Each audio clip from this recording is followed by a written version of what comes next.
Dans la vidéo précédente, j'ai parlé de l'idée de la différentiabilité d'une fonction. J'ai donné une explication un peu intuitive avec plusieurs exemples. Je vous laisse un lien pour cette vidéo dans la description. Ici, on va donner la définition mathématique précise. Et puis, on va aussi à la fin donner quelques exemples. Le contexte. E et F sont deux espaces vectoriels normés. Et U est un ouvert de E. Donc U est ici, c'est un ouvert de E. Et F est un autre espace. Et puis j'ai une application de U à valeur dans F. Et puis je prends un point A de U. Donc A est un élément de E, en fait, qui est dans U. Et je veux donner la définition de F est différenciable en A. L'idée, comme on a dit dans l'autre vidéo, F est différenciable en A si au voisinage de A, je peux approximer F par une fonction affine. La définition précise sera, donc f est différenciable en A, c'est seulement s'il y a une fonction linéaire et continue L de E dans f, et cette fonction linéaire vérifie que, au voisinage du point A, quand on est proche de A, f de A plus h sera f de A plus L de h, plus une fonction négligeable en h que j'appelle petit o de h, et qu'on va définir tout de suite ce qu'on veut dire par ça. Le terme est dit négligeable si, quand je le divise par norme de h, et je fais tendre h vers 0, le terme, lui, tend vers 0. Le 0 ici, c'est 0 de f. Norme de h, c'est un élément de R. C'est pour ça que je peux diviser par norme de h. Je ne peux pas diviser par h, en fait, parce que h est un vecteur. Ce 0-là, c'est le 0 de R. Mais ceci revient à dire que faire tendre le vecteur h vers le vecteur nul de E, c'est la même chose. Et voilà ma définition d'un petit o de h. Donc un petit o de h, c'est un terme, quand je le divise par norme de h, il tend encore vers 0. Voici nos exemples. La fonction de R dans R qui a x donne x2 plus 2x plus 3. Donc celle-là est différenciable au point 0 pour commencer, en 0. Parce que tout simplement, f de 0 plus h, c'est 3 plus 2h plus h2. 3, c'est un terme constant, c'est f de 0. Remarquez, f de 0, c'est 3. Et ça, c'est un terme linéaire en h. Et c'est continu, voilà, parce que c'est l'application qui a h dans 2h de r dans r est continu. Et ce terme-là, h2, le terme restant, il est négligeable. Parce que h2, quand je divise par norme de h, ici, la norme, c'est la valeur absolue, c'est, voilà, donc c'est plus ou moins h. Et ça tend vers 0 lorsque h tend vers 0. Terme en h2, c'est un terme négligeable. Et donc je peux dire que ma fonction s'écrit au voisinage de 0 comme un terme constant, plus un terme linéaire, plus un terme négligeable. Donc, c'est une fonction différenciable. Et le terme linéaire, en fait, je l'ai pas encore dit, c'est le terme linéaire qui s'appelle la différentielle de f en h. Donc ici, la différentielle de ma fonction f au point 0, c'est la fonction qui à h donne 2h. Cette fonction-là est aussi différenciable au point 1, au point 2, en fait, n'importe quel point. Par exemple, pour le point 1, f de 1 plus h, c'est égal à 1 plus h au carré, plus 2 fois x, donc 2 fois 1 plus h, plus 3. Et là, je peux regrouper le terme constant, terme en h et terme en h2. Donc le terme constant, c'est 3 plus 2 plus 1, donc c'est 6. Remarquez que f de 1 égale 6. Le terme en h, donc de ce deuxième terme, j'ai un 2h, et de celui-là aussi, donc j'ai 4h. Et puis il reste le terme plus h2.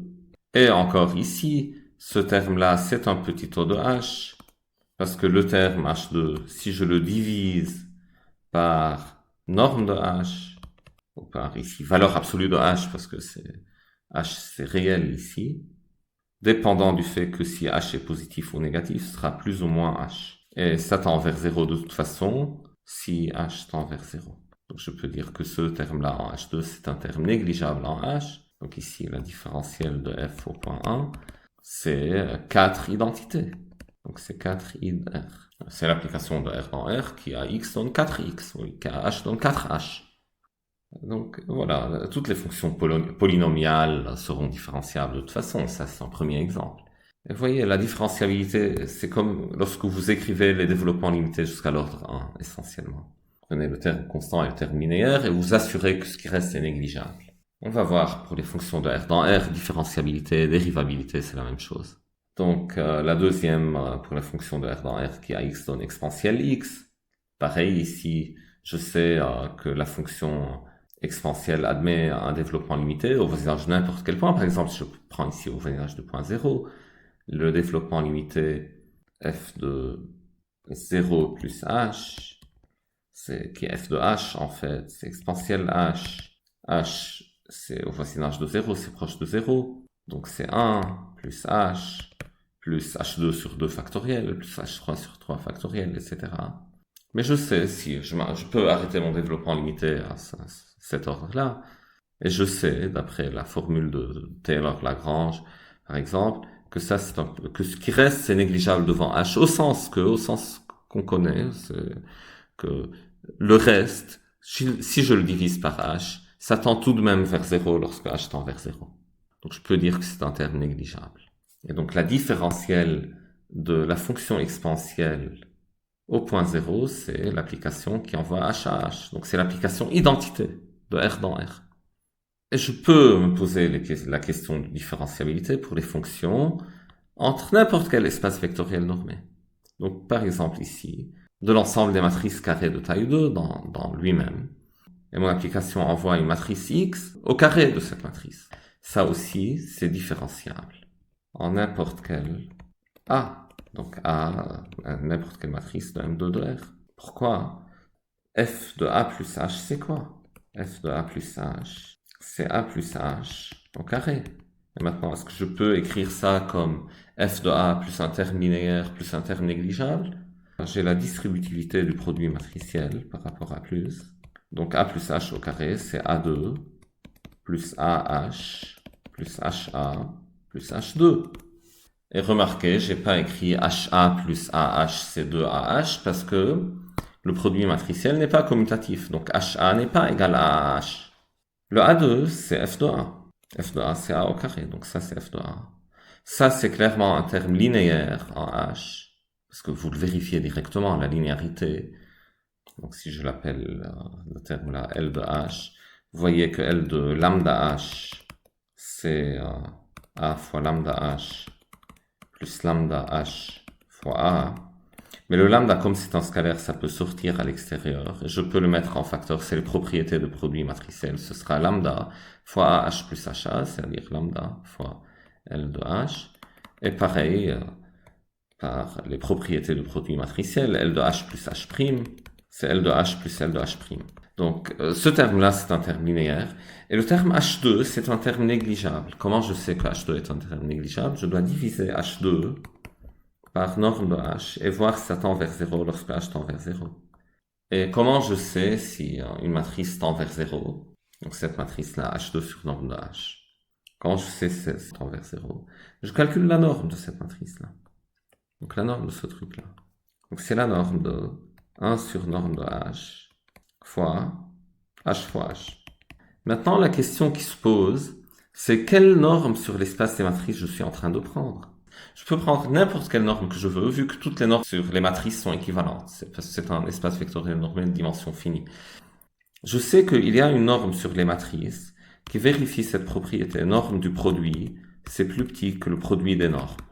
On aura l'occasion de parler de ça plus tard.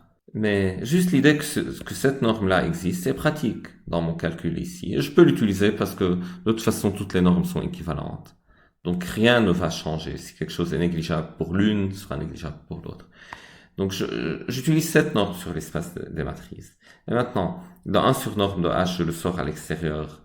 C'est l'homogénéité des normes. Il me reste à l'intérieur norme de H fois H. Mais norme de A fois B, c'est plus petit que norme de A fois norme de B. Et donc tout ça, en fait, c'est plus petit que ce terme-là que j'ai sorti, puis norme de H fois norme de H. Et là, quand je fais les simplifications, il me reste que tout est petit que la norme de H. Et quand H tend vers 0, c'est-à-dire norme de H tend vers 0, le terme initial tend vers 0. Et ainsi, je peux dire que mon terme H2 est un petit O de H. Et donc j'ai pu écrire f de a plus h comme un terme constant qui est f de a, un terme linéaire qui est AH plus HA, et un terme négligeable qui est H2. Et en plus, l'application de M2 de R dans M2 de R qui envoie H à AH plus HA, donc que j'appelle L. Donc cette application-là est continue parce que c'est une application entre deux espaces vectoriels normés de dimension finie. En dimension finie, j'ai jamais le problème de continuité pour les applications linéaires. Donc c'est une application linéaire continue. Et donc voilà, par définition, ma fonction f est différenciable en A, et la différentielle de f en A, c'est cette application L, qui prend une matrice H et me donne AH plus HA. Donc en particulier, la différentielle de l'application f à l'identité, à la matrice identité, c'est lorsque A égale identité, donc c'est l'application qui envoie H à 2H. La différentielle en 0 à la matrice nulle, c'est l'application linéaire nulle, qui envoie toute matrice à 0, ainsi de suite. J'ai la différentiabilité en tout point. Deux autres exemples. Toute fonction constante est différenciable. Et en tout point. Donc supposez, vous avez que l'application qui envoie x à un point, le même point, c. Et ça peut être de E dans F, de entre n'importe quel deux espaces vectoriels normés. Ça peut être le même E. Si je prends n'importe quel point A de l'ensemble de départ, donc vous avez que f de A plus H, c'est la même constante. Et f de A, c'est C. Donc f de A plus H, c'est f de A plus 0. 0 est une fonction linéaire, donc c'est 0 de H. Plus le terme 0. La fonction nulle en H est une fonction linéaire et continue. L'application qui envoie H à 0 pour tout H, c'est une application linéaire continue. Et le terme qui reste, 0, le vecteur nul de f, c'est un terme qui est également négligeable. Parce que 0, f, quand vous le divisez par norme de h, c'est toujours le vecteur nul. En particulier, lorsque norme de h tend vers 0, ça reste le vecteur nul, donc ça tend vers le vecteur nul. Donc trivialement, une application constante est toujours une application différenciable en tout point. Et sa différentielle en tout point est la fonction nulle de E dans F. Un exemple pareil pour les fonctions linéaires d'un espace vectoriel E dans un espace vectoriel F. Elle est différenciable. Elle est égale à sa propre différentielle. Parce que f de A plus H, c'est f de A plus f de H. Plus 0, voilà. Donc ce 0-là, c'est un terme négligeable, on vient de le dire. Ce terme-là, c'est le terme constant, et ça, c'est le terme linéaire. Bon, pardon, il faut ajouter un truc de la continuité. Donc, f de E dans f est linéaire et continu, en fait, pour qu'elle soit différentiable. Voilà, maintenant ça marche. Et donc, si f de E dans f est linéaire et continu, alors j'ai toujours f de A plus H, c'est f de A plus f de H. Le f de A, c'est un terme constant, et l'application qui à h donne f de h, c'est une application linéaire continue. Et donc, ma fonction f est différenciable en tout point A, et la différentielle de f en A, c'est la fonction f elle-même. Merci de votre attention. Dans la prochaine vidéo, on va continuer. On va parler du lien entre la différentiabilité et la dérivabilité.